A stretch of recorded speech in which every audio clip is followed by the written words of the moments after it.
Excellencies, governors, my dear brothers, honorable ministers here present, our royal fathers, our leaders in Ohaneze Ndigbo, ladies and gentlemen, all protocols observed. I'm deeply honored by the invitation to address you today. Prior engagements unfortunately prevented me from joining you at home, but I'm happy to be able to make this keynote speech. Let me start by congratulating you on this extraordinary gathering of Southeast leaders coming together to consider the economic and social development of the region. I would say it's about time. Difficult times warrant extraordinary measures. Nigeria is going through tough economic times in a context in which the world itself is facing multiple crises and uncertainties, whilst at the same time changing rapidly. If today's initiative or gathering succeeds and delivers concrete results, then I hope it will be the start of a journey to improve the lives of the more than 23 million people who live in Abia, Anambra, Ebonyi, and Enugu and Imo states. And it could do much more than that. I'm convinced that a re-dynamized Southeast has the potential to become a beacon of development, good governance, and stability in our country. A re-dynamized Southeast can give our young men and women hope and make them feel part of the changing, digitizing world. It will minimize their desire to undertake dangerous journeys in the Sahara Desert or Mediterranean Sea. But to give hope, we must grapple with and fully own our own problems, whilst looking to the many available solutions. The Southeast has so many talents and opportunities, and I think we can plan how to exploit them all to the benefit of the region and its people. On our challenges, I'm sure you expect me to mention the big gaps in infrastructure and services. Yes, that is a challenge, and we'll come to that. But I don't think it is our biggest challenge. Our biggest challenge in the Southeast is ourselves. Allow me to speak frankly. We have too often been our own worst enemies. We have allowed ourselves to be divided. We've lost focus and lost sight of our biggest assets, namely a sense of community and mutual support. We no longer have solidarity. Instead, we have fragmented as a people, and that has made us forget how to work with each other. We don't support each other. Instead, we attack and undermine each other. We're too individualistic, and individualism can be good, but not when we need to come together as one to enable us deliver. But there's a bright side to this challenge. If our big problem is ourselves, it means that the solutions also lie in our hands. If we can build a sense of common purpose and cohesion, we can solve the other problems. To do this, we need to exercise joint leadership, and that is precisely why it is so important that you're taking this step today. Our other big challenge is security. This has arisen partly from our fragmentation. Insecurity in our region is sending the wrong signals about whether one can invest in the Southeast. I want to commend the governors on the recent progress on this front, including mobilizing the NSA and the federal government to assist. The lesson for us is clear. You cannot have development without security, and you cannot have security without development. And to have both, you need good governance. Sustained growth and development are impossible amid repeated sit-at-home orders from one or the other group. To take this region forward, the security problem needs to be solved. The federal government is obviously an important player here, but there is much to be done at the state level, and that is why I commend your leadership as our governors. I hope that the relative calm returning will become the norm. We also have to admit that the governance of our states can be stronger and deliver more. After all, we are Ndigbo, and we should hold ourselves to a higher standard that delivers more for our people. In that context, it is important to pay attention to our fiscal performance. There's a very good report on the state of states by the CSO organization called Budget that ranks all 36 states in terms of various aspects of fiscal performance: dependence on FAC allocation, growth of internally generated revenue, spending on capital projects versus recurrent expenditures, level of indebtedness, etc. The 2022 edition of the report shows that while our states are not doing too badly compared to others on many of these indicators, in fact, Ebonyi ranks consistently among the top 10 in all the indicators, while Anambra ranks among the top 10 in 3 of the indicators. But our states are not doing too well either. We need to do better on internally generated revenue. We need to keep our borrowing down and improve our capital expenditures. Governors, state legislators, and local government chairs must continuously ask themselves, are we using our FAC allocation wisely, transparently, and effectively? Can we generate more revenue internally, and how do we do it while still motivating our productive sectors and factors? Are we taking on too much debt? Are we even spending the amounts borrowed effectively? What can we do to improve our spending on capital projects? Keeping these questions constantly in your mind, something I did when I was a finance minister at the federal level, helps ensure that state and local government monies are channeled in directions that truly deliver for people. We know that one of the biggest challenges that we have is infrastructure. We alluded to that earlier. Specifically, access to electricity and good roads are vital to future progress. People will say that it's largely a federal government responsibility, and yes, to a great extent this is true. But there is much the states can do. We have federal roads and we have state roads. The federal government has privatized electricity generation and distribution, yet things have not really improved as much as we would like because of discontinuities in the system. But I see this privatization as an opportunity Southeasterners can seize to improve the situation in the region. One of our foremost citizens, Professor Naji, has already shown what one man's ingenuity and drive can do. He may not have got it all right, but he has shown how we can try to solve some of our problems in the power sector. Now that the world is moving to renewables because of climate change, we also have the opportunity to move to off-grid solar solutions for our rural areas, while still looking to see how we use our gas for urban and industrial purposes. The Rockefeller Foundation in New York, together with some partners, is working on solar and battery storage solutions that can attack energy poverty in developing countries. They are looking at working in Nigeria. Can we attract them to the Southeast? Let me dwell on a few other opportunities we can seize to develop economic activity in the region. Our biggest resource in the Southeast is our human resources. Ndị Igbo dị entrepreneurial. Anyị ma alụ ọlụ. Anyị ma ịzụ afịa. Some of the biggest entrepreneurs and industrialists in Nigeria are Igbos. Many micro, medium, and small enterprises that thrive in Nigeria, West Africa, and elsewhere are run by Ndị Igbo. Have you ever been to the market in Niger, Burkina Faso, Cameroon? I have. And these places are full of enterprising Ndị Igbo. Then I ask myself, why is the Southeast looking so shabby? Why is our wealth and industry, apart from Aba and Nnewi, not so visible here in the region? How can we harness this entrepreneurship even better at home? Beyond Innocent, our wonderful brother, and a few others, can we get the several billionaires we have to invest more in the Southeast so that we can create decent jobs for our young people right here? Can we get beyond our individual beautiful mansions in our villages to make our Ndị Igbo lovable and livable?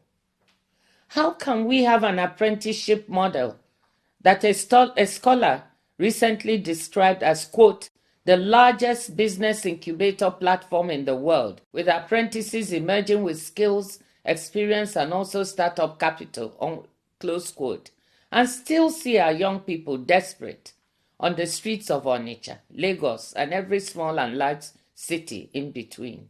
I want to suggest right away that we convene a Southeast Investment Forum, not for people from outside the region or abroad, but for our own Igbo business people. In this forum, we should examine what is blocking greater investment in the Southeast region and what we can do to lift these blockages.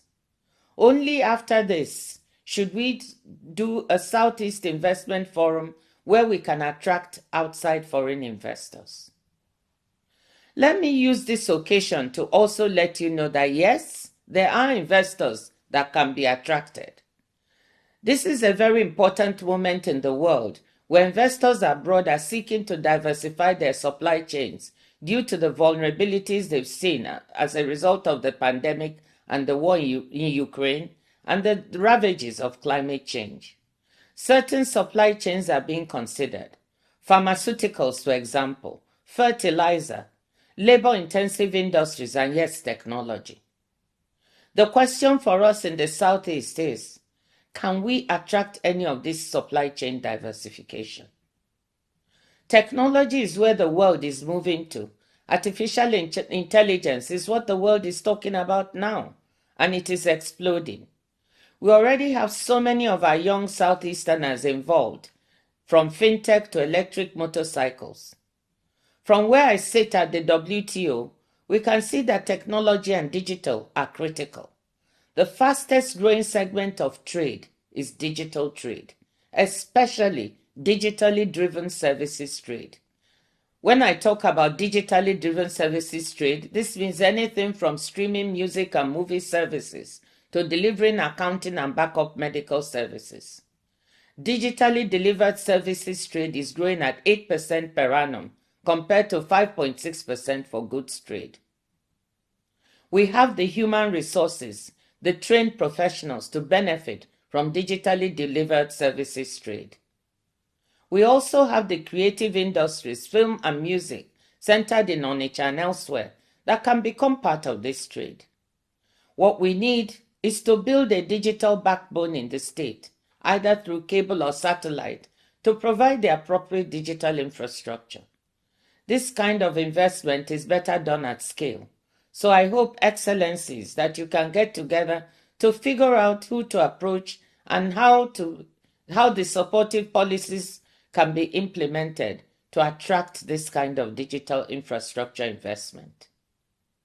Digital trade for micro, medium, and small enterprises, online education, health and accounting services can provide good jobs and incomes for our young people. Enugu is already becoming something of a hub for tech and digital in the region. I wonder whether we can build on this to develop our own Enugu Valley, as I know other Nigerian states are working on their version of Silicon Valley, California.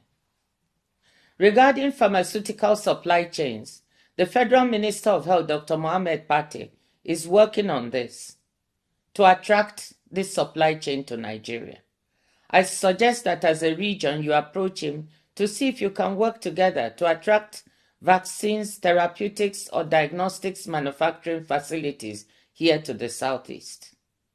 Aba is already a manufacturing hub, along with Nnewi. What goes on in Ariaria industrial market, despite the infrastructure and other challenges, never ceases to amaze me. They can label what they produce made in Italy, made in Korea, made in Japan, but the truth is, it's made in Aba. I know Governor Abia has his sights set on trying to improve what is happening and improve the environment for those working in Aba. Again, can we all work together to build up and build out both Aba and Nnewi as industrial hubs? But let me say there is no reason why factories can not also be located in Owerri and Abakaliki. Let me touch on another important resource we have that we can make better use of. That is the large Igbo diaspora. I was surprised when I took an informal poll of a gathering of people in my village, Umudisi in Umuahia, to see how many families had at least one member in the diaspora. Surprised to find that almost everybody put up their hands. The Southeast has one of the largest diasporas in Nigeria, if not Africa. There are Igbos everywhere, from Douala to Durban, London to Leipzig, New York to Newfoundland. Igbos are highly educated professionals, university professors, doctors, lawyers, engineers, accountants, and nurses, and also big sports stars in football and basketball in the USA in particular. All are willing to support the development of the region if they could find a stress-free way to contribute, and I mean stress-free. Drawing on these diaspora resources, there is no reason why the Southeast could not become a service hub for education or health in the country and the region. Let our professors help develop high-quality schools, and universities, building on education investments already happening in the region to attract people beyond the Southeast. And let our diaspora doctors build up specialist hospitals that can draw people from other parts of Nigeria, West and Central Africa and beyond. I happen to know that many of these diaspora doctors would like to help. My husband is one of them. It may sound far-fetched, but I'm convinced we can make the Southeast a services hub for education and health services. We can also draw on the diaspora for financing. I don't know how many of you recall that when I was finance minister, Nigeria floated a diaspora bond of $300 million, a first for the country.